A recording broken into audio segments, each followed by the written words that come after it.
आमचंच हे सरकार आहे जे मिसिंग लिंक आता कनेक्टिंग लिंक सरकारच्या माध्यमातून बदललेलं आहे आणि जगामध्ये ज्या वेगवेगळ्या टेक्नॉलॉजी आहेत या टेक्नॉलॉजी इथं वापरलेल्या आहेत.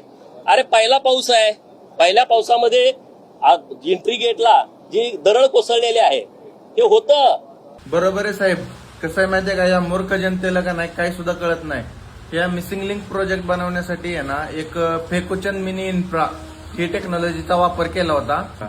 पुण्यातला आहे ना तो जंगली महाराज रोड जसा बनला त्यात 50 वर्ष झाला अजून एकही खड्डा नाही. या येडझाव्या लोकांना वाटतं की सगळे रोड आहे ना असेच बनले पाहिजे. चुत्तेत लोक. तुमचं बरोबर आहे, पहिल्या पावसामध्ये या सगळ्या गोष्टी घडतात आणि घडल्याच पाहिजे. एखाद्याच्या आईला भंगी लागलं तरी चालतंय. बरोबर आहे तुमचं, काही सुद्धा चुकीचं नाही. आणि ते दुसरी गोष्ट म्हणजे लोक विचारत होती ते समुद्रातून पाईपलाईन आणण्याचं काम कुठपर्यंत आलं. आणि अजून एक होतं ते मंगळसूत्र चोरण्यासाठी कोणती टेक्नॉलॉजी वापरायची हे एक लोकांना सांगा.